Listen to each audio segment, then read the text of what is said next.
Click, boom. What's going on, faithfuls? The Nothing But Niner crew is back, man. The team was making moves today, and y'all know we're here to break it all down. Got to go through some formalities. So first and foremost, if this is your first time here on the YouTube channel, we'd like to thank you guys for checking us out. Hold up, let me straighten myself out there a little bit. I apologize for being a little crooked there. But thank you guys for checking us out here on the YouTube page. Make sure you hit that like button. Make sure you hit the subscribe button, and also turn on your notifications so you know exactly when we're going live. Guys, stop by the website also, okay? www.nothingbutniners.com. It's your one-stop shop for any and everything 49ers from us here at Nothing But Niners. It's going to show you all of our different social media platforms, such as Twitter and Snapchat. You guys can check us out there, okay? It is Nothing But 9 ERS on Twitter and Snapchat. Again, that is Nothing But number 9 ERS. The website will also show you our Facebook and our Facebook and Instagram pages. That is Nothing But Niners. It's spelled all the way out, spaces in between the words, no numbers in there anywhere. Okay, guys, we also have some nice ass apparel, some more coming soon. So make sure you guys check out that site. It is shopnb9ers.com. Shopnb9ers.com. All right, that's going to do it for all the formalities. You guys already know who I am. I'm your guy, 49ers Mike _NFL. Let's see if we can stop Nick from being in the middle of the night. We're going to bring him in next. My man Nick, 49er Faithful 365. What's going on, big dog? All day, every day. Yeah, over there. I'm doing good, man. How you doing? I am great. You know what's crazy is on my screen, your face ain't moving. Oh, there it is. It's coming up. It could just be on my end. I don't know. That was weird as heck. Your lips weren't moving at all, but then you started doing it. So I don't know what's happening now, but say something. Let me see if you're back. Something. I'm back. Oh, yeah, there we go. He's back. All right. We're going to bring my man Breezy next. 49er Breezy on Twitter. You guys give him a follow as well. What's going on, big dog? Yo, Nick was like this. I was like, yo, what is going on? So it wasn't just on my end. Okay, I thought I was losing it over here for a second. What's good, Faithful? What's going on, fellas? My man got a green screen, started doing magic tricks and ventriloquism and shit. I didn't know what was going on over there, man. Oh, it's crazy as hell. All right, man. Hey, Breezy, man. Again, I like that hat, bro. I'm plotting on that. I'm just letting you know that's fire. I like that one a lot. Appreciate you. It won't fit that big ass head of yours, but it's all good. I know, man. I know. And last but certainly not least, we got to bring my man in here. NJ Niner fan 499. Tony, what's going on, big dog? Yo, I swear to God, I thought there was something like wrong with me. Like I was having a stroke, God forbid. When I saw that, I was like, what is going on? His face is not moving, but he's talking. It's just something wrong with me. I was funny as hell, but it scared the shit out of me. Absolutely, man. I was really like worried for a second. I was like, damn, is my service messing up or something? I didn't know what was going on, but I'm glad we got it all straightened out, man. I'm ready to talk some 49ers. The team is making moves. We always start with the rumors. There's not a lot of rumors. There's actually moves to discuss, but let's try to start with some of the rumors. Now, who's got it? Who remembers the rumor? There's only one rumor I saw today, and that was that the 49ers were in on Philip Dorsett. I have questions about rumors like this. One, how is it that everybody knows what we were doing after the fact? Where do these rumors come from, and what's the purpose of it? Yeah. I don't have an answer for that. Like I got it, yo. I'm just gonna say Josina Anderson originally, when this tampering deadline started, Josina Anderson has tweeted out that there was interest from the 49ers, the Seahawks, the Jets, like 6 teams. And the 49ers were one of them. So that's how all this started. And he went to Seattle today. So, and then 5 minutes later, we made a move. That's right. That's right. Who benefits what's the purpose of after a player signs somewhere, they say, oh, by the way, this team was interested in him too. What's the I don't understand those kind of things. I don't get it. I mean, I can see if, like, for example, when we signed Kyle Juszczyk that offseason, right? His price was so high, it was like, what the F are the 49ers thinking? Why so much for a fullback, right? Then you find out it was a bidding war between them and 2 other teams, and then it came down to them and the Jets, I believe it was, right? But, like, Nick, what are your thoughts, man? What's the purpose of hearing rumors like that? Because for the most part, it's not something crazy like that. So why did that happen? The thing is they probably want to report on it because of the fact that, like Tony said, Josina Anderson put out something, that there were 6 teams or whatever, but nobody else really reported that. So then you come back and you say, oh, well, these teams were also in on him because the agent said, "Oh, well, we were talking to such and such, but this is the team that he's deciding to go to." I think it's kind of just a like tap on their back type of tweet or like information to get out there. Because really, I mean, it's pointless other than, like you said, Mike, is somebody was bidding for somebody. Right. So, all right. I mean, I don't know. I was just wondering, but guys, like Tony said, man, you alluded to it. I'm going to let Tony start first with this one. The Niners made a move today. They signed their own wide receiver, someone familiar with Kyle Shanahan. Tony, man, give us the breakdown. Who was it? What'd he bring to the table? So approximately like 3 minutes after they announced the signing of Seattle announced their signing, like I just said, of Dorsett, the Niners announced the signing of Travis Benjamin from the Chargers last year. Benjamin missed, I think, maybe 6 games last year with a quad injury. He was on the IR. What comes down to it, I think between the two of them, obviously Dorsett is younger. They're both very fast wide receivers. One is a little more well-rounded as a pass catcher as far as a route runner, and that would be Benjamin. But Benjamin offers you return ability as a punt returner, kick returner, where what's his name doesn't, Dorsett. So right off the bat, you know the way Kyle thinks. He likes dual players that offer multiple roles that could do multiple things. So right off the bat, it makes you think, really, why were they interested in Dorsett when they should have just went all in on Benjamin? So they signed him to a 1-year deal today. He's like 5'10", I think he's 178 or 180 something pounds. Came from the U. He's 30 years old. He's fast. Saw some clips today. And not only is he fast, I noticed on one of the clips I told Mike earlier that he did some hand gesture to Phillip Rivers because he read the coverage and he knew he was one-on-one coverage with no safety help. And he just blew right by that defender. And it was great. And it just shows you he's a student in the game as well. Yeah, man, I'm sitting here going through some of his stats, man. And as you said, last season was pretty much lost due to injury. But just going through some of his stats, man, you know, obviously Kyle's familiar with this kid. He had him back in Cleveland, if I'm not mistaken. He was almost 1,000-yard receiver back in 2015. He had 966 yards, yo.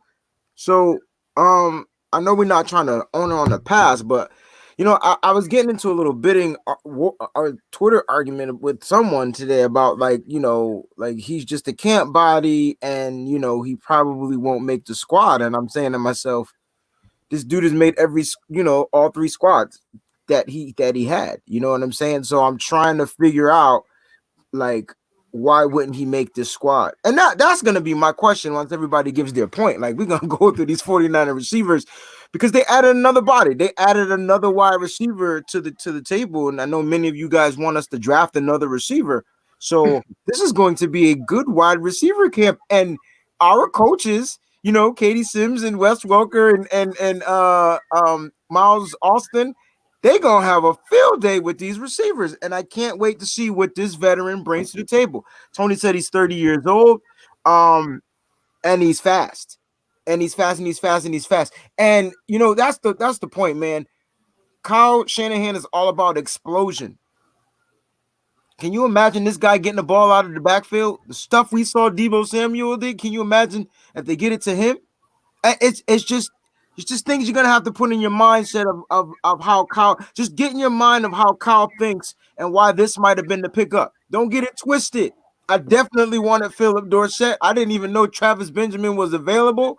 I thought it was Dorsett or Gabriel. I thought those were the 2 wide receivers that they were going to target if they did not re-sign Emmanuel Sanders. So I think this is a good pickup for the 49ers. We bring, like, if you haven't noticed, the 49ers are building their team off of speed on both sides of the football. Hey, Wayne, just before you go any further, I just wanted to tell you, you brought up Miles Austin. Miles Austin and Benjamin were teammates in Cleveland. So maybe not only was it Kyle pushing for him, but it could be Miles Austin as well. Bingo. What's his name-o? You know, we talk about the speed. We talk about the speed, and we have a guy on the team that does that, right? And Breezy, what year was it you said he almost had 1,000 yards? 2015. So about 5 years ago. 6 years ago. And similar to Marquise Goodwin, he's almost got that 1,000-yard season, didn't quite get there, right? Mm-hmm. So Nick, man, maybe it won't matter, but what do you think the biggest differences and similarities are between these guys? Because it sounds like we got another good one. What's he bring to the table I mean, that you think we got value? To me, the value is over the last 5 years is pretty much the same. You got both speed guys. Travis Benjamin, percentage of catching the football and drop rate is really high. The guy hasn't played. He's only played in 3 full seasons his entire career. Is he still going to be fast? Quad injuries are no joke, right? So, like Tony said, he played 5 games last year. He had 6 receptions for 30 yards. I think this is somebody to – I don't want to say – the only thing that I really think about this, I kind of low-key like it because of returning, because I'm not a big Richie James fan of kick returning. I think that, if the explosion is still there with Travis Benjamin, that he has a possibility to do returns. I was talking to Tony earlier, this guy can do it, but it's been a while since he's done any kick returns. Like, he's only had 1 return over the last 6 years. Yeah. Kick return wise. Yeah. He's had, no punt returns last year, obviously, because he was injured. Only 5 in 2018, 27 in 2017, which is his career high.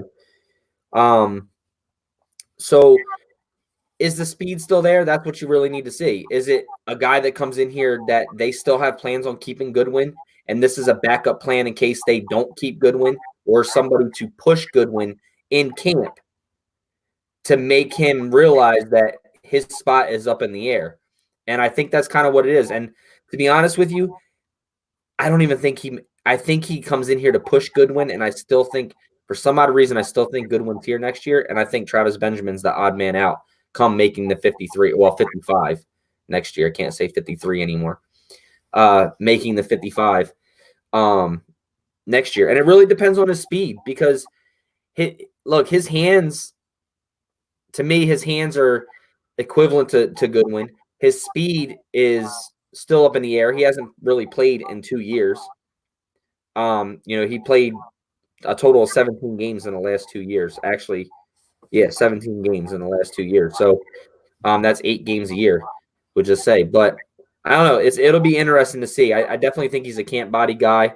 Not to say that he won't make the team, but I think he's here to push Marquise Goodwin.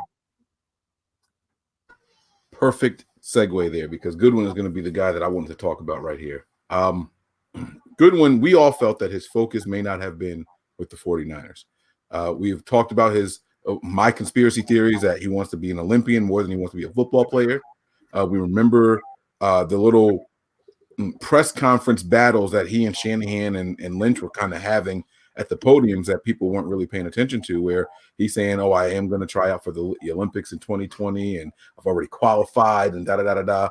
And then you hear Lynch or Shanahan echoing, "Well, we'll see what happens when that time comes." And then later on, they go back and they say, "Well, you know what? Turns out we don't have much say, because technically it's his offseason and he can do what he wants. So if he decides to do that, then that's what he does." The disappointment in that last statement that I just said kind of let us know that they weren't on board with it, but there's nothing they could do about it, right? Well, today, some news came out that the 2020 Olympics have been pushed to 2021. So between that happening and then this signing in particular, does that change things for Marquise Goodwin? Now, this can go a whole bunch of different ways. Like Nick said, is this guy here to push Marquise Goodwin, plus the Olympics now being pushed back? Can he focus? Can Marquise Goodwin return to what we saw with him those last couple of games with Jimmy Garoppolo when he was so close to getting that 1,000-yard season? I can't wait to hear from you guys on this, because you guys know how I just my brain starts racing. I'm coming up and connecting dots that aren't even close to each other and on the same page, but I'm trying. And this feels like, maybe, like Nick was saying, let's push Marquise, see how focused he is, how committed he is to football. And you have the Olympics now gone. They're not an option for him anymore. So what does that change for Marquise Goodwin? He's got another child now. We've heard about how the team likes when a player has a child in the off season and how it changes who they are and it makes them grind a little bit harder. It's Marquise Goodwin about to have a turnaround season, guys. What are your thoughts on it? Let's go with Breezy first, and then Tony, and then Nick. No, Nick went last time, right? Let's go with Nick, Breezy, and then Tony.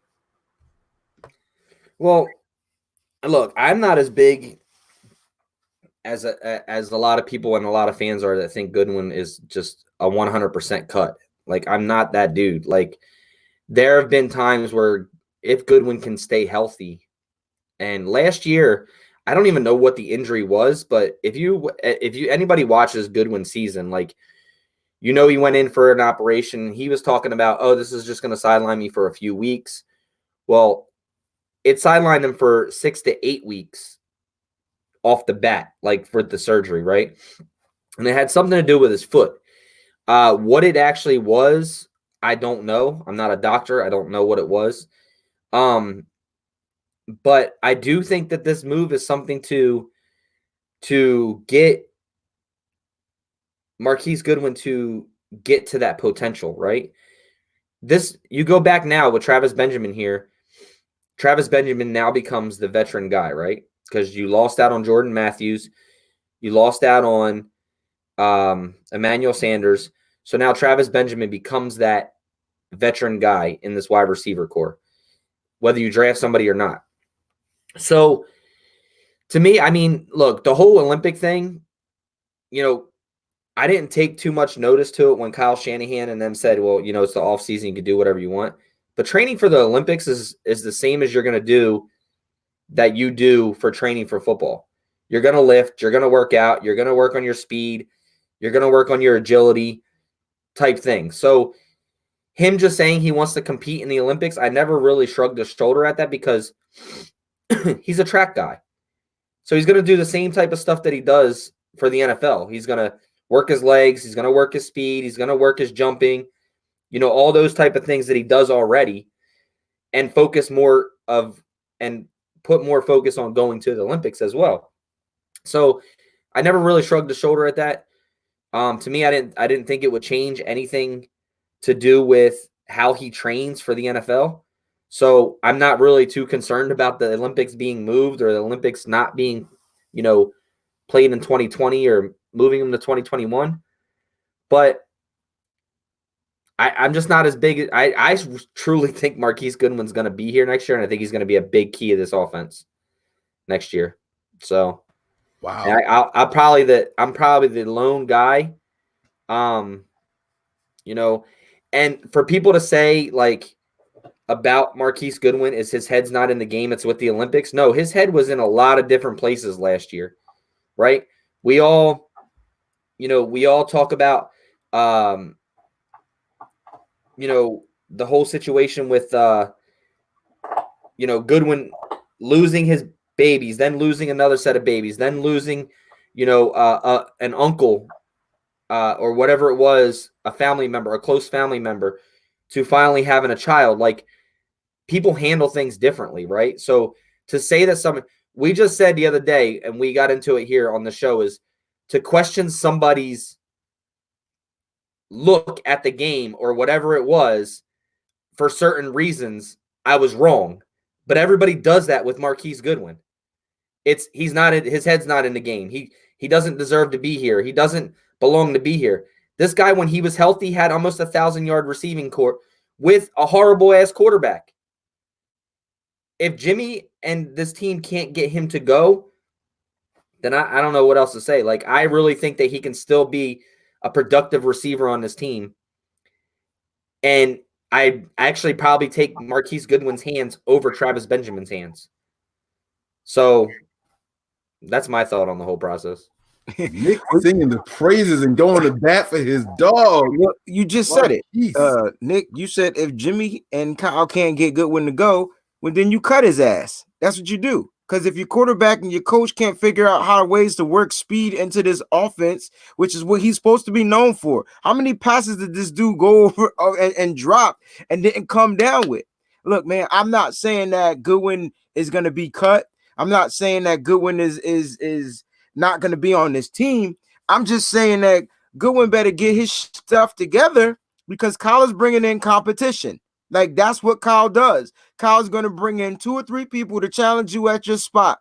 And either you man up and you compete for the spot, or you bow out like some of the other players do, and you just walk around like, you lost your best friend. So either Goodwin is going to get his stuff together or he's not. And whether Travis Benjamin makes this squad or whether he doesn't, that's totally up to what the coach wants. But it's going to come down to who is going to compete. Everybody wants a job at the NFL. Everybody wants to play. Those that want to play, those that have the heart to play, want to play. Like, they're going to get that job. Sometimes that heart and all that passion, it comes out on the field. And I've watched Travis Benjamin produce. I've watched Marquise Goodwin produce, so it should be a good battling camp, and I'm praying they both get through it injury free. Right? That's what we're praying when they get back to camp. Like, they get through it injury free, because we want the best of the best battling it out at all times. It's gonna be like that just about every position. That's where the 49ers are. That's where they've always been. And that's why they've been able to produce and get to where they've gotten to go. And they're going to continue that trend, like, in the future. I'm going to bring in a couple of guys that got the same skill sets. Either get your stuff together or they're going to come and try to take your job. It's all love in that locker room, you know what I'm saying? But when it comes down to time to eat and feeding families, Cat's gone, the best going to ball out. So Goodwin better get them hands together. As far as the rumor is concerned, I mean, Goodwin, the stories that came out last season was that Goodwin wants to train to be in the Olympics. That was the story. That was the breaking story, and Goodwin, like you said, Nick, was going through a lot of personal issues and personal traumatic experiences that he faced. And by God, man, that man was able to handle it, and he's a man's man. Like to be able to deal with some of the things he dealt with was amazing. I think what struck the fans though is when I don't know if he actually said this, but was when the story broke about him training to be in the 2020 Olympics. I think that's when the fans decided to say, okay, Goodwin, that's where your heart is, then that's where you should be. And then the freak injuries came out of nowhere, and then it was just like he had to get put on IR. So it left the fans a little bit weary, because here they are, and if they just had Goodwin, what did they say? Man, if that was Marquise Goodwin on that pass that Jimmy threw, that was a touchdown. Isn't that what we say? That's what everybody's saying. If there was a faster receiver running under that, no shade to Sanders, but if there was a faster receiver under that pass could have been caught for a touchdown. I mean, and he wasn't there to contribute due to injury, being on the IR. So I don't know if this rumor that's talking about the 2021 Olympics is going to, further, give him a pass, or does his heart or his mindset, is it back on football? It just seems like his mind isn't on football. It didn't seem like his mind wasn't on football. I should say that. I don't know where his mindset is, because I haven't talked to him or I haven't seen him either. His mind, I will say the things that Marquise Goodwin is posting at this moment, though, is providing nothing but like happiness and positive enlightenment, and some of the things he's saying, the scriptures he's quoting, like, it's a lot of positivity coming out of that young man. So the birth of his new child, the newborn, might be something that's giving him inspiration again to play football, because that's what he wants. That's what he came in the league doing. He's a fast guy, track guy, whatever. He does have hands. He can catch. He can drop. So I don't take these rumors about the Olympics and the 2021 Olympics. Like, what does that mean for Marquise Goodwin? If Marquise Goodwin comes out here and competes, he'll still be a 49er playing football. Will they try to trade him?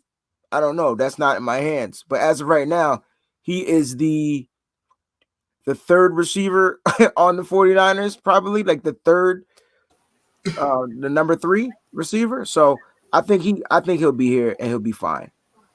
Nick said something, and I want to touch on that really quick, and then give it back to Tony here. He said, the training is similar for the Olympics and the NFL, and you're stretching and working out the same parts and all.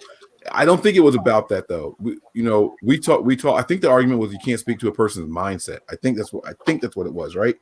But imagine all the negative stuff you're going through.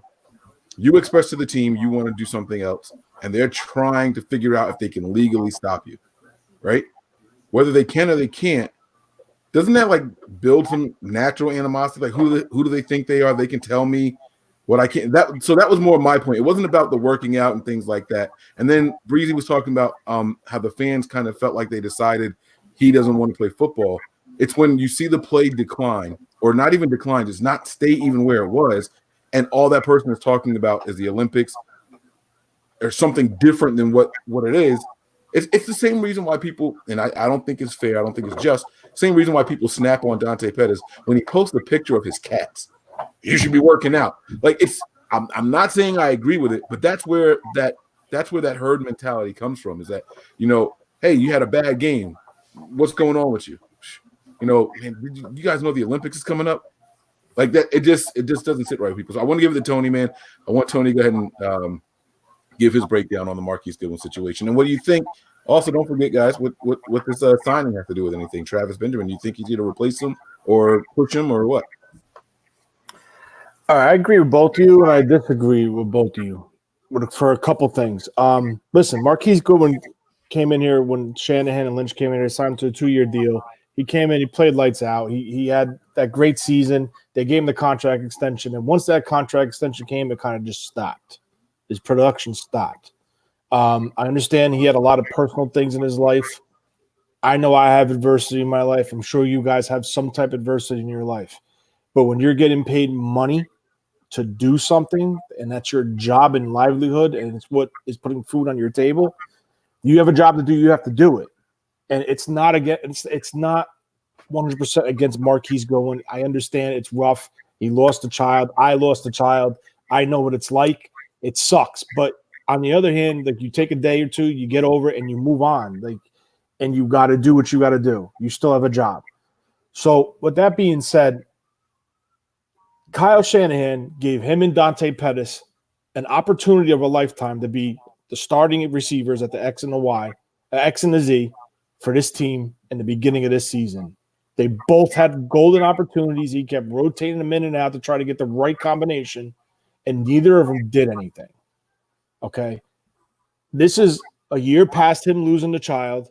This is, post that. He's moving forward. That is concerning when you have an opportunity to do something and you don't do it. I don't know if it is tied 100% to the Olympics because that's where his heart is. But before I go any further, I just want to ask you guys one question. What was his injury that put him on the IR? It was something with his foot. Okay.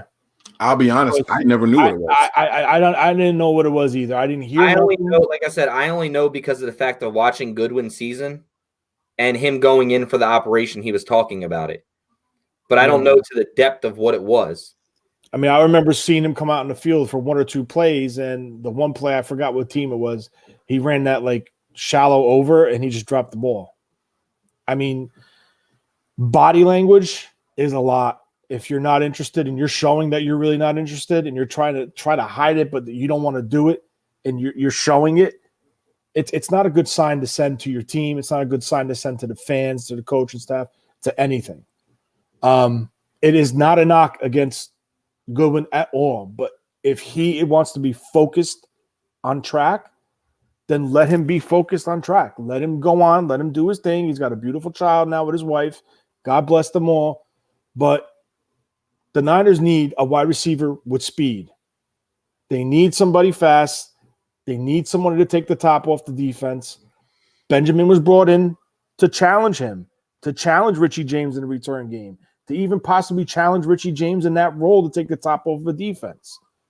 So Kyle's big thing and John's big thing, Lynch, is competition. They're going to bring people in. Come on. You want to come on? 1-year deal. Come on. You're going to compete. You want to be on this roster? You got to earn it. Let's go. And the best 55 make it. And that's all this is coming down to. If Goodwin wants to be here, and he shows up in great shape, ready to run, ready to perform, knowing his assignments and actually showing something, then he'll have a legit legit chance to stay. But if he's still sending those smoke signals, he's worried about training for track. I don't know why you would do that. Like why would you tie up a roster spot for someone that's their heart's not in it?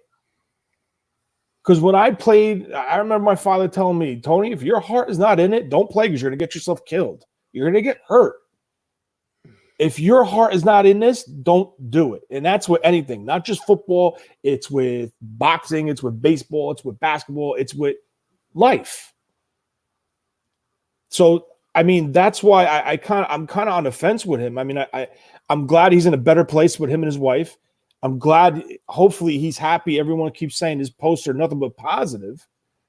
But this is about football. It's not about life right now. This is about a roster spot on a Super Bowl contending team who could have used him last year in that game. But because of an injury. But no. He could have came back, but the Niners used all their IRs to come back. So they chose not to bring him back. No, I understand that. But so that injury, we can't put that on Goodwin. He shouldn't have been on injury reserve to begin with. The Niners put him on injury reserve because he didn't want to play. He had 6 weeks for an injury recovery. 6 to 8 weeks for an injury recovery. What do you mean they had no choice? I don't know. I saw him at the Super Bowl bouncing around on the sidelines like he looked pretty damn healthy. He would have been able to play in the game if the Niners wouldn't have expanded all their IR bringbacks. Who was their second IR return? Quan Alexander. And their first one was who? Street? Jones? No, Street? Street. It was Street? Okay. I just sense that something there's a battle between the team and him. And I don't know if they're pissed off because of what he did, or I'm just telling you from my perspective, that's the way I see it. Maybe I'm wrong, but wasn't there something like he broke the news that he needed surgery on his YouTube page? Wasn't that like a thing during the season or no? Am I like coming out of nowhere with it? Isn't that where people found out he needed surgery because the Niner fans thought it was just some regular injury? Yeah, and I wrote in our room and said Marquise Goodwin has to have surgery because I was like, he just said it on Goodwin season. Yes, that's where the news came from about it, right? So right. You think that was with team doctors or his personals, or you're not sure? It was a team doctor. The team doctor performed that surgery? Yeah. I watched the whole thing on his. If you want to watch it, guys, go. It's on Goodwin season. It says surgery update. It goes in. They talk about it the first show, and then he goes the next day, or the next show whenever he does, and he goes and has it, and then you should see his face when he looks at the doctor because the doctor he's like, oh, so I should be good to go in like 2 weeks up and running. He's like, the doctor's like, no, you won't be running for 6 weeks, and he was like, oh. So it caught him. How can a team doctor get that wrong? I don't know. It's something odd about the whole scenario. Yeah, the whole thing with Marquise Goodwin is odd, but I mean, it is what you like you said, Tony. He didn't want to play. That's my theory. That's the way I took it. He had opportunities to play in the season. He never was. He would come out in the field for a play. He would half-ass it, and then. I mean, I don't know. Man. Search Marquise Goodwin on YouTube. It's Goodwin SZN. That's the name of his channel. It's a channel dedicated to he and his wife and all their different adventures and all that. It's a fun channel. It really is. But I don't know. It's some weird stuff going on. And I didn't want this to be an attack Goodwin. I wanted to know if you guys thought that this would motivate him, perhaps push him and take away one of the things that was distracting him in the Olympics. You know what I'm saying? So I'm hoping that it works out. Look, I want to win. I want people who want to be here. I want people who want to play. And that's my bottom line. And if Travis Benjamin can come in here and push him and ignite him, if Kyle Shanahan presents it as, hey, I'm only keeping one of you guys, put the swords in the middle of the field and let them fight it out. That's how it is. That's what I want to see.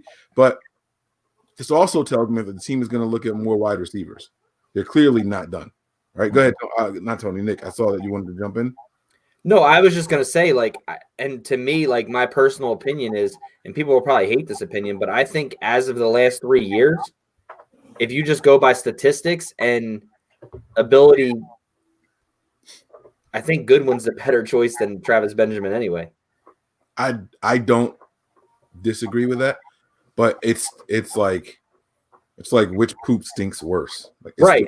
I'm just saying, like, it's to me, I'd rather take the youth and somebody who is a lot faster, has been in this system, and if healthy and can get over the mindset of the game or the mindset of outside the game and play football, I think he's a better player than Travis Benjamin right now.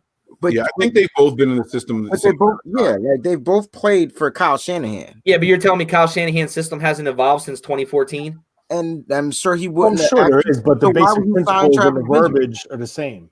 Like he's getting players that he knows can grasp parts of this system. Like, Travis Benjamin isn't going to be asked to learn the whole system. It's going to be, hey man, this is your role. You learn it, you get a job. So let me ask you guys this question: if Richie James was a absolute stud in returning the football, like we all thought he was going to be, I don't think Richie James is competent in learning the system. Hold on, I'm asking you for a return game because that's what it seems like everybody's so sold on Travis Benjamin being here. Not you guys in general. I'm saying the fan base. Oh well, he's pushing Richie James because of this and that. Right. So let me ask you this question. I think ask yourself this question, fans watching. If Richie James was as competent and as nasty in the run game or the kick return or punt return game, I'll just say in general, would Travis Benjamin be even be a question to replace one of the receivers on this roster? Well, I think the contract will tell you that it's 1 year and probably for minimal. So right. No, I understand that, Tony, but I'm asking you as an individual, not with contract details, not with anything else. Yeah, I'm answering. That's why I'm tying it to the contract, showing it's a competition thing. There's no lock for Travis Benjamin to make this roster. It's going to be, here you go. Go do what you do. If you win, you win. If they move on and he's the 56th player and they got to cut him, there's no penalty. But they're bringing him in to bring the best out of him and or James and or Goodwin. So this is why competition, this is why these guys love competition. You're not just going to go back into the season and say, oh, well, Goodwin's healthy. Oh, yeah, well, we have Richie James. We didn't win the Super Bowl. We need improvements. We need to make adjustments.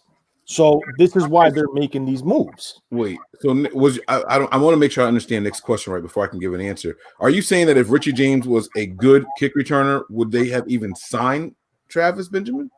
Yeah, like in general, do you think that would we think of this right now? People are in likes of this move because of the fact that a lot of people say Richie James isn't the return guy.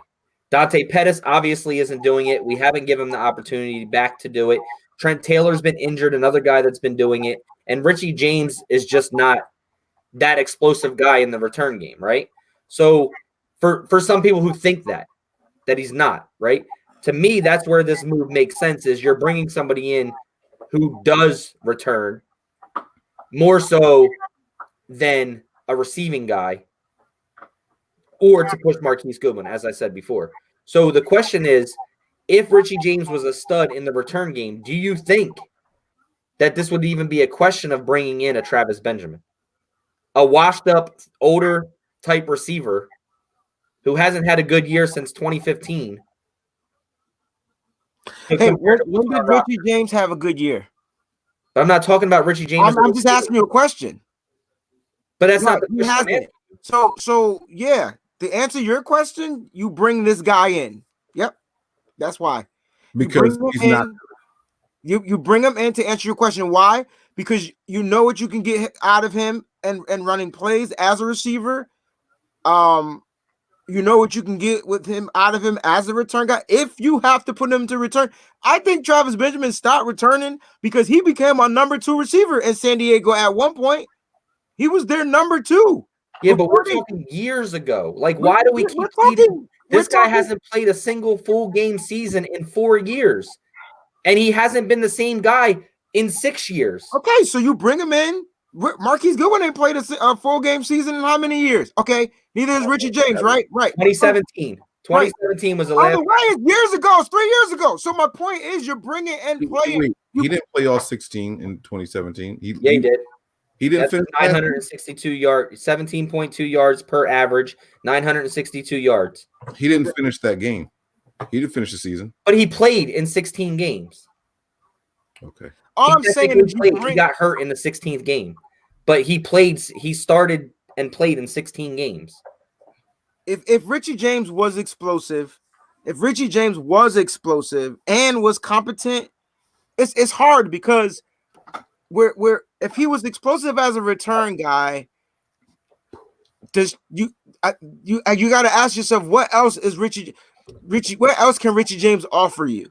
Because that's what those are the pieces Kyle Shanahan wants on his team. Like just think about all the players Kyle goes after, the use checks and like not only can he block as a lead run blocker, he's going to catch passes out of the backfield, or he's going to line up on the line and catch passes.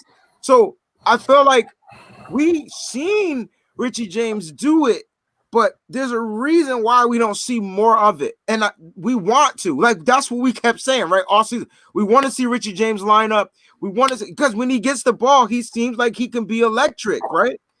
So to answer your question, if Richie James was that dude, no. There probably wouldn't be a Taylor Gabriel, a Travis Benjamin, a Philip Dorsett looking, because you're thinking you're getting him out of that 6th round pick in Richie James, right? But clearly Richie he's not producing. So to answer your question, I don't think you bring in a guy to replace Richie James if Richie James was balling out. Right. So that's the question is and that leads into the other question, and I'm gonna let Mike answer, but that leads into the other question. Why are we automatically assuming that this guy is Goodwin's replacement, not a Richie James replacement? Oh,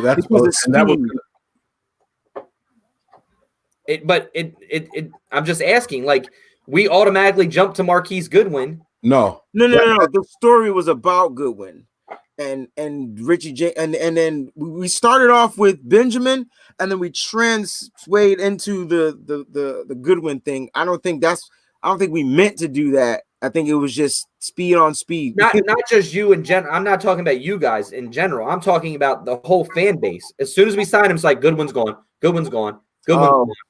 I saw more James going on Twitter, but I wasn't on Twitter a lot today, so it's very, very possible. But I still think that you signed this guy in particular because he can push both of them. You can get one guy in here to push both of these guys to be better. Hey, Goodwin, you got to start catching the ball. You got to hold on to it. I hope he pushes 3 guys. Huh? I said I hope he pushes 3 guys. Well, yeah, but that's my point, is that, when you hear, you're at home, Nick, you're Marquise Goodwin, Tony, you're Dante Pettis, and Breezy, you're Richie James. The Niners should sign another wide receiver. All right, let's see who this is. All right, it's Travis Benjamin. Boom, Richie James is like, damn, he can return the ball. You know what I'm saying? Dante Pettis is like, damn, my days might really be numbered here. I just knew any other wide receiver. Yeah, because he could run routes. Right. Yeah. And then Marquise Goodwin. Shit, he's another fast guy also. Like that could be the guy to take the top off. All 3 of you guys are now instantly thinking, is he coming for my roster spot? One guy pushes all of them. And I think that's why you do something. Not saying he's going to make the team. I'm not saying any of them are going to make the team, honestly, but you get that guy that can push as many people as possible. And so that's why I do think that even if Richie James was a good returner, now you got to be better, because we can get this guy. And you get what I'm saying? So I do think that you still get him. I do still think you get him. But guys, that was interesting. Good talk. I really like that. That was good participation from everybody. We signed some other players also, guys, and we got to talk about that also. I know it's not over. Were there any more thoughts on that before we move on to the next subject? I just want to say that the guy that we added, right? You're talking about 3 players. You just gave an example: Goodwin, James, and Pettis. He's challenging 3 players that gave 0 contribution from half season all the way through the Super Bowl on that offense. Yep. 0. Yep. These guys didn't I have no problem whatsoever bringing this guy in and giving him opportunity. If he don't make it, he don't make it. It's not going to hurt this team. but it's either going to light a fire on their ass or he's going to rise to the top and he's going to have a spot on this roster, whether as a deep threat, a slot guy, or a punt returner. Exactly. That's it. Right. Competition. Yeah. But that's what Nick was asking in a roundabout way. I think Nick's point was if these guys were doing something, it wouldn't even be a signing in the first place. That just shows how much we need these guys to be pushed. So very good talk there, guys. All right, so there's 3 other players that we need to discuss. Well, 2 other players. Linebacker Joe Walker and defensive lineman, pass rusher Kerry Hyder. Who wants to take off where and do what? I know Tony has some information on these guys also. You want to break us down and we'll jump on it or what? Some more system familiarity here with these guys. So what are your guys' thoughts on it? Let's have some fun with this one. Go ahead, Tony. All right, let's start off with Hyder. He is 6'2", 285 pounds. He's from Texas Tech. He went undrafted in 2014. He played with Kocurek and actually had his best statistical season. 8 sack season there with him. Under Kocurek. I believe that was in 16. Yep. Mike? Yeah. In 2016. Then he went to Dallas after his 3-year stint with Detroit. Listen, man, he's a high-energy guy. I don't know if they're going to designate him as a tackle, as a piece that's going to work in for the 3 technique. I don't know, but he kind of reminds me of the same type of player as a Ronald Blair, which I don't have a problem with. I'll take another Ronald Blair on this defensive line rotation every day of the week. You're on mute. No, I know. I knew I was on mute, but Ronald Blair, that's the compare. You got him moving around on the line? No, I'm talking about as a playing style, like, high motor. He offers you good pass rush off the edge. He's not locked into one position. 1-year deal. I don't know the financial end of it. I don't think it was ever released. I'm just checking one site right now. No, not yet. I don't see it. So, yeah, he was picked up this week. Again, it's familiarity with Kocurek. I said that horrible. I can't say familiarity. I don't fucking stupid, man. I can't say whatever. But, yeah, he's familiar with Kocurek. Kocurek had his hands on him. Probably said to John, bring this guy in. Actually, Martin May, who was a part of the Detroit Lions as well. So it's 2 people probably pulling for him. So he's a nice piece. He could be a nice chess piece to this defensive line. You never know what we can get out of him. You want me to go to the next guy? Or you guys want to comment on Hyder? No, let's get some comments if Breezy has any. I have a thought on him also. But go ahead, Breezy. Any thoughts on Hyder? I mean, just asking around about the player from people from fans from other teams said he was a tweener, in between defensive end, defensive tackle type guy. I mean, I guess the only reason why I see this as a signing is, another camp body, somebody familiar with the system on defense, especially on the defensive line. And, I think the 49ers do well at bringing in guys that are familiar with their system, right? I mean, we did this all season. We had injuries galore on that defensive line, and we had to fill and stop gaps with guys that we didn't know, but they were familiar with Kocurek and how he runs that offensive line. And you bring them in, and they come in, they do their roles, and we didn't look like we would lose much of a step there on the defensive line. So signing probably is going to be a good signing, blaring that he makes the team. Because we got some guys coming back off injury that's no holds barred, that's going to go out and go their dogs. So good luck to him, and he's a 49er. And we wish him the best. Before you go, Mike, it's really smart what they're doing. I mean, some people don't like it always tying to people that they know who they're bringing in. But this guy proved he can play in a wide 9 alignment. He had his best statistical year in a wide 9 alignment. He went outside of a wide 9 alignment. His numbers came back down to, to reality. So maybe his style is a one-gap penetrating defensive tackle, defensive end, just pin your ears back and get it. That's his strength. And kudos to these guys for saying, okay, this is his strength. Let's bring him here. and help us out on our rotation. So sometimes it's kind of like, oh, why do they keep going for people that they know?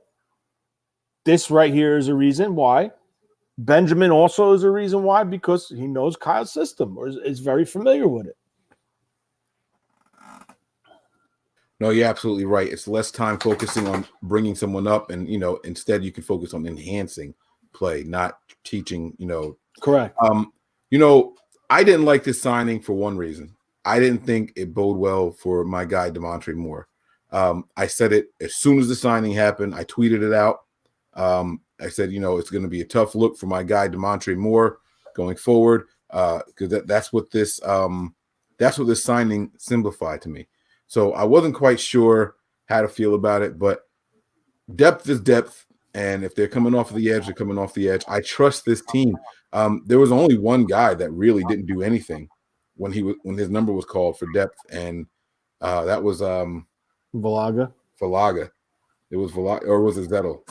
One of those two. No, Zettel performed. Zettel had a sack in the Super Bowl. Okay, so then it was Valaga then. See, but I don't think Moore is definitely out of the picture, Mike. I think neither do I, Tony. Huh? I said neither do I. I think Moore could have a shot in coming back. I really do, because now, like, if you watch Twitter, there's people thinking that Armstead's going to line up inside.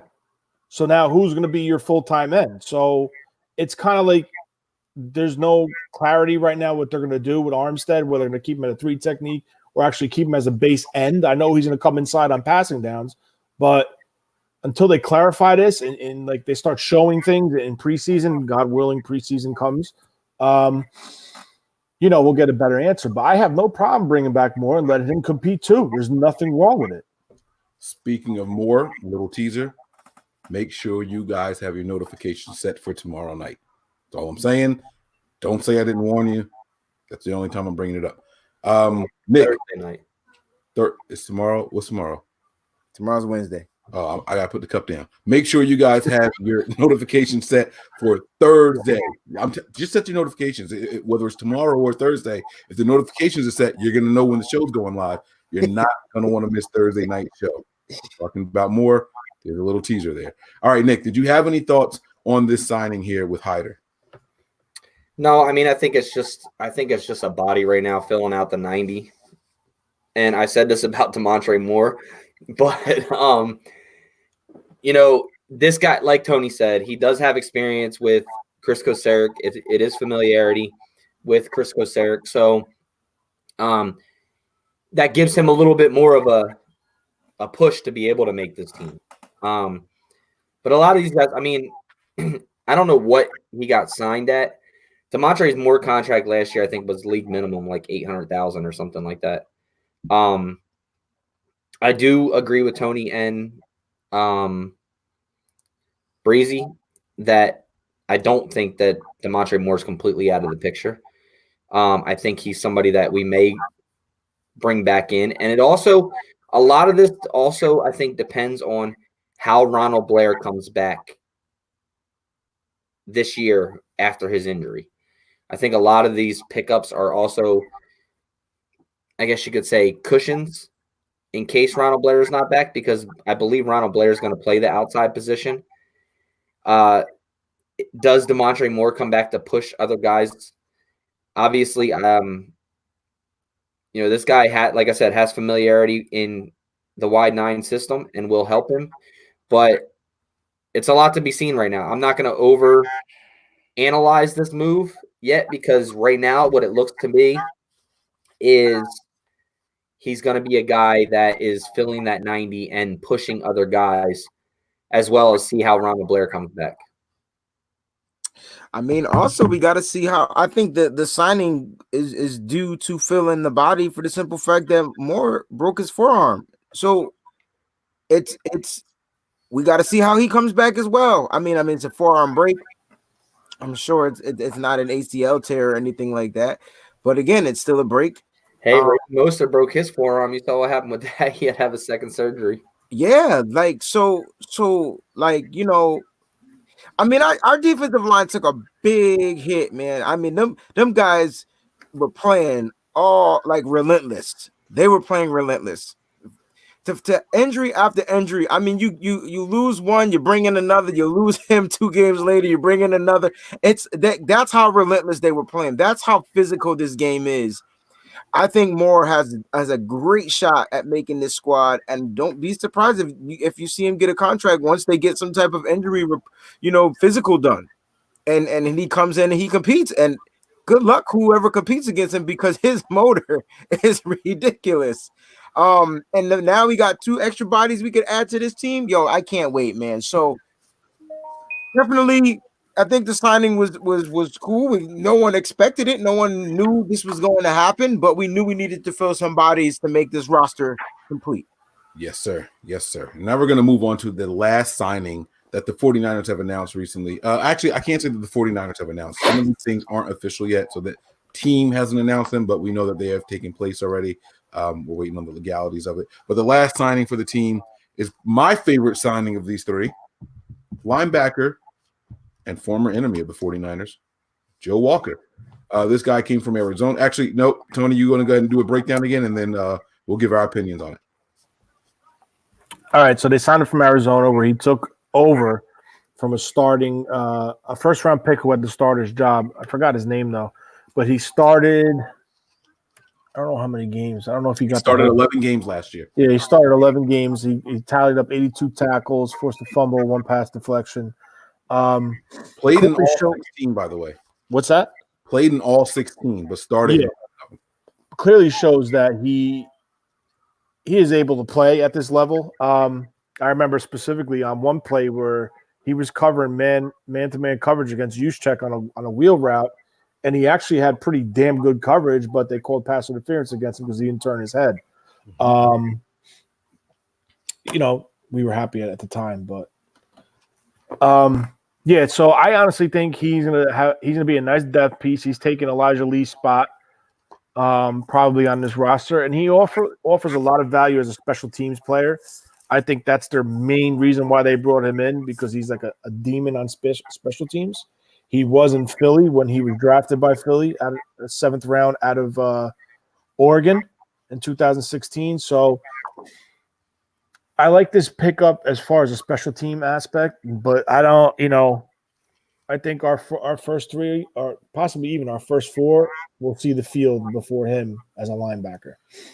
So there's a comment on the screen here. I'm going to give it to Nick or Breezy before we go, but the comment is Joe Walker ain't better than Elijah Lee.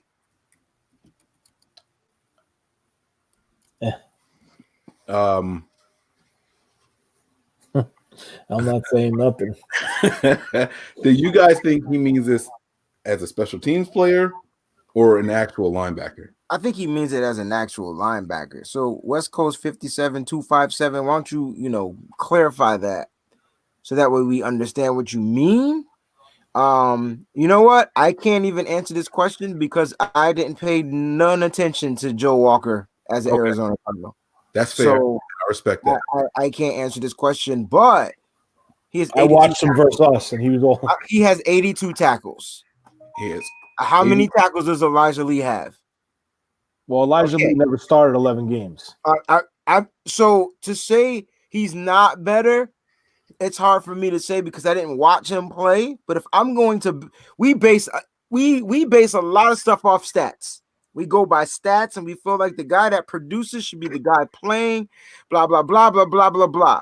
I understand we have 3 linebackers, but health is wealth, and it's good to have depth.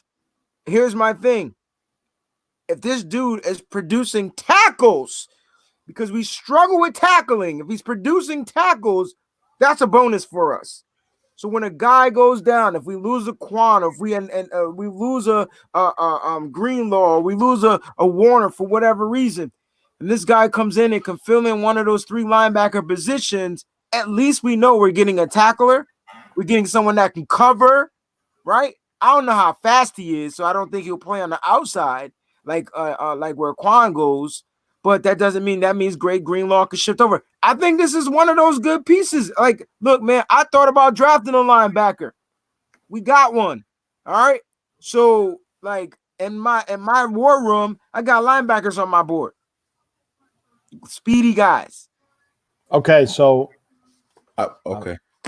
Elijah Lee in 2018 had combined 65, 54 Damn. total tackles, 11 assists, 1 sack. But it doesn't. He played a lot. He took over for when they got rid of Reuben Foster. They were down 2 linebackers when Lee touched the field, and that's. I want to let Nick speak, but I will say this about this guy. Joe Walker was brought into Arizona to be a special teams player and a backup's backup. You're gonna take what I was gonna say. Yeah. Okay. See, that's why I didn't want to say shit. I'm sorry. Go ahead, Nick. You got it. You got it. And I mean, correct me if I'm wrong, but he took Hassan Reddick's position, which is a former first-round pick. Oh, Yeah, that was his name. I couldn't think of his name. So this guy is not like a slouch. He played, it started 11 games and literally took Reddick's position. So he's half decent in coverage. He's got a little bit of speed sideline to sideline, not like crazy speed, but he can cover sideline to sideline. He doesn't have Fred Warner type speed. He came in as a special teams guy. If you average out, 82 tackles in 11 games, that's almost 8 tackles a game average, right? You got other good linebackers here, whereas Arizona didn't really have stud linebackers like we did with Quan and Fred Warner. Elijah Lee is dookie. I don't care what anybody says. I've always not been a fan of Elijah Lee.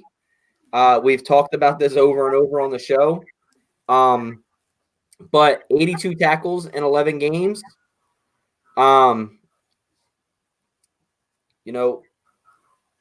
Reddick was the starter there in the beginning of the year. And then, this guy takes over. So it's not something to turn your head to and think of as a camp body or a special teams guy. You also have guys here that he may push. Mark Najalko. Elijah Lee is obviously out already. We didn't put a tender on him. But yeah, Elijah Lee to me was pure dookie, liability when on the field. This guy is somebody that has the ability to make it not a liability.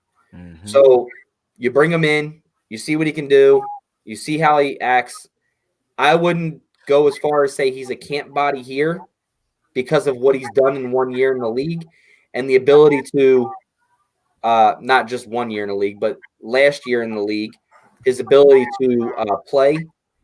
I think he has a higher upside than previous guys we were talking about of making this 55-man roster. So that's my take on it. And Mike, I don't know if that's what you were going to say. But no, that's a great synopsis of it all. And I'm not gonna beat it down anymore. You guys did an excellent job knocking that out, man. That's just we literally talked about it all when it comes to him. It's one thing for a player to come in here and like you feel like the team is just trying something out really quick. Like, let's just see whatever. But this guy, you could see him making the roster for multiple reasons.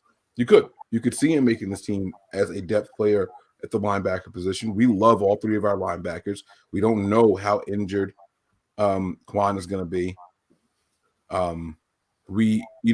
This guy has a nose for the ball. He's got a good motor.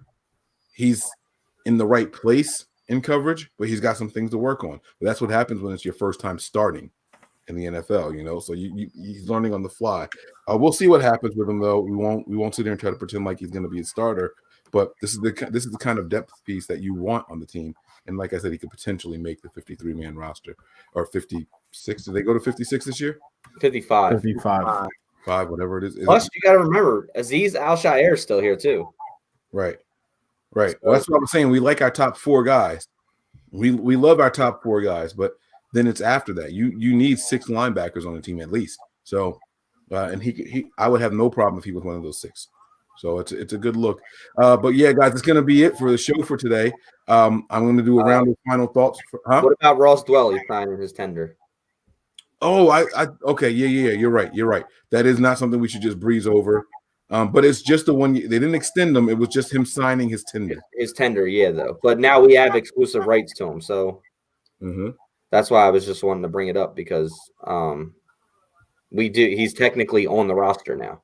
Yeah, it's not like Kendrick Bourne or Matt Breida where they didn't sign their tenders yet. So, ooh, now that's something we might need to talk about. See, what does that mean? We talked about them potentially being unhappy, right? What did the "we'll see" mean, right? Let's see what happens. Let's see what that means.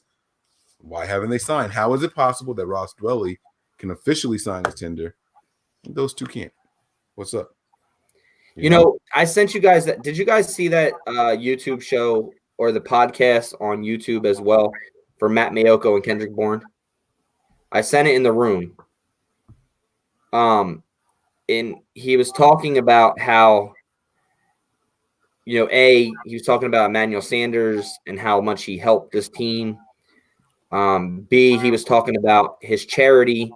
And then he was also talking about how he doesn't feel, which this made me a little nervous. He doesn't feel he has to do as much as he has in previous years to make this team. And that kind of like set me back a little bit. Like, why would you have that mindset right now? Because you got tendered, you haven't signed your tender, and yet you're saying not that he doesn't have to try to make the team, but he said, you know, because they were like, oh, Matt Mayoko's question to him was, so, you know, the Niners brought you back on a tender on, you know, how does that make you feel, them putting a second round tender on you, blah, blah, blah. And he was like, oh, it made me happy. You know, I love this team. You know, I love the coaches and the front office and how they believe in me, you know, going into my fourth year. And he was talking to him and all that was good. And then he's like, well, you know, I see you on your Instagram and stuff. What is a daily workout for you, Kendrick Bourne, like going right now with everything going on? He went over it all and he said, you know, how do you feel going into year 4? And he's like, well, physically, I feel really good. He's like, you know, losing the Super Bowl left a sour taste in my mouth, basically. And then he said, he's like, I just want to get back, and we know what it takes to get there now. And I feel that Kyle's built this team to know what it takes to get there now. And I just can't wait to get back there. And he says, well, how do you feel going into year 4? And he says, well, I also feel, you know, my first 3 years, I didn't do any charity because, you know, I'm fighting to make a spot on this team. So I decided last year to finally start this charity for his uncles who had autism. And then he's like, but I don't feel as nervous about making this team anymore. And I don't feel that I need to do as much as I was in my first 3 years to make this football team. So that kind of threw me off. Like, you're working hard as hell out there, but you feel that you don't need to work hard. I have to find the quote exactly. Like, I think his mindset is different, Nick. I think. Well, and that's what he said. He said his whole mindset is completely different. Like, he's not. I don't take that as anything. I feel like Kendrick Bourne is a wide receiver in the NFL. He's not somebody that's going to be overlooked. Why? Because as much as he's done for one team, you know, he had a second round tender on. I mean, like if he didn't have any value, that tender could have been a 5th round, 6th round, no round. You know what I'm saying? So like, I think his value is there, and I think he knows that. Hey, he's still, what he's saying and what he's doing is two different things. So what he said, I don't think it was meant in a way to be like, oh, I don't gotta work hard because, you know, I can make this team easily. I don't think that's what he was saying, because obviously he's out there working hard, right? You see him training and doing 2-a-day workouts and practicing drills and doing all these different things. I just think, like, you know, going off of what you said, he said, I just think he knows, like, yo, I've made it to a pro level and I'm in my 4th year. Yo, I went undrafted and I'm in my 4th year, and yo, like I can do this. I know what it takes to do it now. Like I've done it. I did it. I've accomplished something many players that get drafted don't even accomplish? How many drafted wide receivers go in the first round that's not on a team right now? Like, that don't get any burn. Like, I don't think his ego is there. As that's what you was getting from this. I don't think that was an ego. No. I don't think it was an ego type thing. I'm just saying, like, to me, you're talking about getting a big payday, and to just say something like that. Like, I understand where you're coming from. Like, there was one of the things that he said in there was, I feel like making it to the Super Bowl and my success that I've had towards the end of the season got my name out there.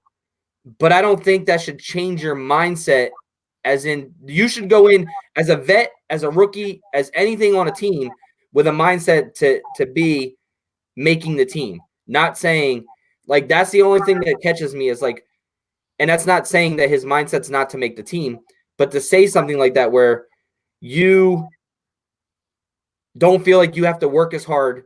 You don't feel that that's on your mind all the time about not making the roster. Yeah, I would hold anybody accountable for that. If Jimmy Garoppolo came in here and said that, like, I would hold anybody accountable for that. I don't know, because I didn't listen to it and I don't know the context of it, but I also think that there's kind of a common sense element to it. Like, all right, y'all don't trust Marquise. He's always injured. Heard the rumors were that he might not even play football ever. Dang. Taylor, double injuries. You don't know what you're getting there. And you let Sanders go. I mean, I'm not that worried about making this roster. I'm not saying that's what happened, but I mean, come on. Right, but you still shouldn't publicize that. But I don't think he publicized it like that. I don't know how he said it. Right. That's what I'm saying. I don't know how he said it. Well, I sent you guys the link, so you guys can listen to it, and then we'll touch base on it. But like I said, I'm not saying that there's anything bad about it. I'm not saying that in general. And I'm saying, like, in retrospect, like, you should be, no matter who you are on this team, you should strive to make the team. You shouldn't never publicize something like, oh, I'm not worried about that. Because that's when you get bit in the ass. Like that, like, but I'm not taking it away from him thinking that he's not going to go in there and try his hardest. I just don't think it was the right word for him to say in that interview, I guess. All right.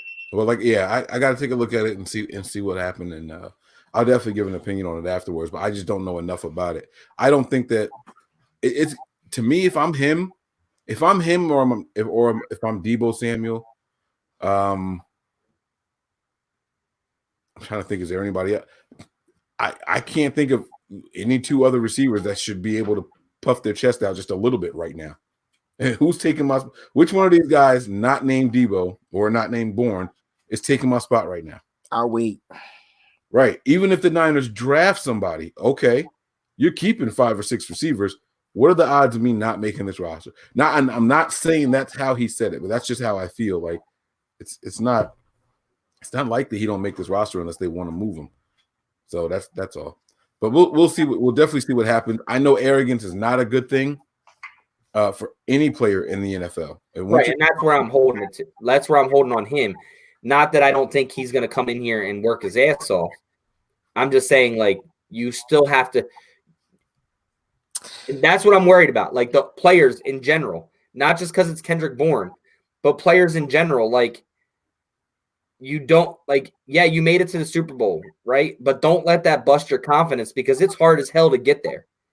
Don't come in and say, we know what it takes to get there now, and this is, you know what I mean? Like, you still got to put in that work.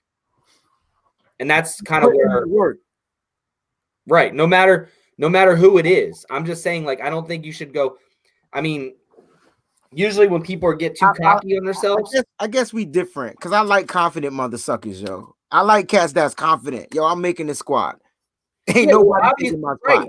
Ain't nobody taking my spot. That's me all day. I gotta have that mentality. You feel me? You gotta think about where cats come from, Nick. You gotta think about cats coming from hoods and sleeping on the street and all other kinds of crazy joints for them to have the mentality. This kid was undrafted, bro. He was overlooked by 32 NFL teams. Right? Right, but you're attacking me. Like I said, I'm not just saying attacking what you. he I'm said. just telling you, like, the mindset for me is like, if it was arrogant, if it was, like, why isn't a little arrogance not? Why is that not okay? Why can't cats be arrogant? Because we were talking about him not even signing his tender yet, and he's talking about making the team. Maybe he doesn't want to sign a tender because he wants to be paid. But he's not going to get paid. Like he still can't go anywhere until he signs a tender. Hey man, somebody can't just come in because he doesn't sign the tender and swoop him up. Right? Because there's a tender placed on him, so he needs to sign the tender whether he wants to get paid or not. So then that's between what the him and his question was. agent, yo. So you can't. So if his agent telling him not to sign, like, we don't know that. It's what is his agent saying? Talk to us. We got to find out what the agent is saying right now. At the end of the day, he's gonna be a 49er. If he don't sign the tender, guess what team he play for? Nobody legally. He'll still be a Niner. Look, I But guess I'm saying he has to sign his tender to be a Niner. To be on the roster, he has to sign the tender. I just think that maybe he did. We didn't hear about it yet, so that's why we don't know if he signed it. I don't know, man. I think a little bit of arrogance is cool. It might be fuel to some players' fire. That's how the last news we heard was that the Niners placed the tender on him and Breida. We heard that at the same time. I didn't hear about them signing. Right. Not one of them. Signed it. They placed the second round tenders on them. So, guys, I want to give you guys the floor for final thoughts. We're going to wrap this thing up because I got to get going. If you guys want to keep rocking, then by all means. But I believe we have reached the conclusion of the show. Thank you, everybody, for checking this out. Make sure you guys hit that like button. But final thoughts, man. Let's go with Tony. He's been the quietest. Then we'll shoot it back up across to Breezy and then back over there down to Nick. Okay. It was a good show. We covered a lot. Still, we still got some time before the draft. Maybe add a couple people or two as depth pieces to fill in the 90-man roster. But, I mean, it's going to be interesting to see how things work out with all the guys that we signed so far and all the tenders we signed. Are they going to still be here once they sign their tender? Are there plans in the works? Are there extensions in the works? We don't know. But, just tune in. If something happens, you're going to get the breaking news from us. All right, Breezy, man. Your final thoughts on the show. Man, this was a fun show, man, guys. Like, we discussed a lot. We talked about the wide receiver position, the defensive line. We talked about a lot, man. Like, what's up, man? Give me some final thoughts, bro. Again, the 49ers are making moves, man. They're making team moves. They're making moves to continue to add to the roster, to continue to push. I think the one thing that I'm learning about our 49ers squad is they want to push competition. And I'm glad that they're bringing in players with certain skill sets to push other players to try to have a job on this team. You know what I'm saying? So again, I will say we lost two vital pieces to this team, one on offense, one on defense. I won't keep mentioning their names. You know who they are by now. But I like that the 49ers are continuing to find ways to make moves with the salary cap being what it is, which I still don't currently understand 100% yet. Probably I don't even understand it 90, 30, 60, 20%, but I got a grip on what we're able to do with some of the money. So now we got to get these tender players to sign their tenders so that they can be 49ers, right, Nick? Like Ross Dwelly did, who's now officially a 49er. So let's get these guys in, and I think more things are gonna come. There still might be a trade brewing. Who knows? The rumors are still popping. Let's get it going. We don't, the draft is a month away, just a month away to today. It's a month away. Wow. So things are happening. Great show, fellas. Love arguing with you guys. It's all love up here. Nothing but Niners for life. No, I mean, it was a good show, man. It was fun. A lot of talking points. Obviously bringing you guys some quarantine shows. I hope everybody's doing good out there. I got to stop saying because I'm saying again. But yeah, the show was good, man. It was good to be back on with you guys as always. Love the whole crew. And yeah, just thankful for all of our supporters and fans, friends, whatever you guys want to call yourselves. Much love, man. I like to go last because you see the numbers start dropping, right? We're at 220 viewers, and then it's just boop, boop, boop, boop, boop, boop. They don't want to hear what we're saying when we're wrapping up the show. But listen, guys, again, make sure you guys have your notifications turned on because we're going to be bringing you guys some good shows later on this week. Listen, this is the time of the year when a lot of shows start to get repetitive. They started talking about the draft 2 freaking weeks ago, 3 weeks ago. We have avoided all of that stuff. You haven't seen a single mock draft show on this channel. And Breezy just told you the draft is only a month away. Nick, y'all know how Nick gets when it's time for the mock draft shows. Nick is Mr. Mock Draft. 7 hours straight of mock drafts. I'm not making that up. He did that shit. Like 7 straight hours. Like Nick just goes. I don't know how he does it, but God bless him, right? Guys, we're just getting started here, Nothing But Niners, and you're going to see more coming up this week. Make sure you guys are locked in. Do yourself a favor. This isn't about us. It's about you guys. So make sure you guys are tuned in, okay? A lot of people are going stagnant. We're just getting started. I can't say it enough. I want you guys to know that. It's not just words, all right? We're going to put some action behind it. I promise you. My final thoughts on everything that happened tonight. This team is good. This team is in a good place. People have to show a little bit of patience and exercise a little bit of faith, okay? This is the 3rd year, and we were in the Super Bowl. And now when people are signing, when this team is extending people, it's signing people, it's what are you doing? I can't believe that's the guy you got, right? How many times do we scratch our heads at other moves and think, what the hell are they doing? Meanwhile, look at the results that are warranted. A Super Bowl appearance in just 3 years, all right? We understand that the appearance isn't what we're looking for. It's the victory, but you got to give us time to get there and get back to it and win it, guys. I don't think that's too bad, man. I mean, I've seen some turnarounds take a little bit longer than that, but we're just getting started with the 49ers, man. The team is going to be better. They're going to continue to make some moves. I don't think they're done this offseason. I can't wait to break it all down. So make sure you guys are locked and loaded. Hit that like button, subscribe button, turn on your notifications so you know exactly what we're going on. And make sure you guys hit up the website. It's www.nothingbatniners.com. That's where you're going to get everything you need to know about your 49ers, okay? So that's going to be it. Wait, Mike. I'm 49ers Mike _NFL, and I'm signing off for my guys, 49ers Breezy on Twitter, NJ Niner Fan 499 on Twitter, and 49er Faithful 365. We're up out of here. Prepare for glory. Anticipate pain. But always remain faithful. We out of here. Peace.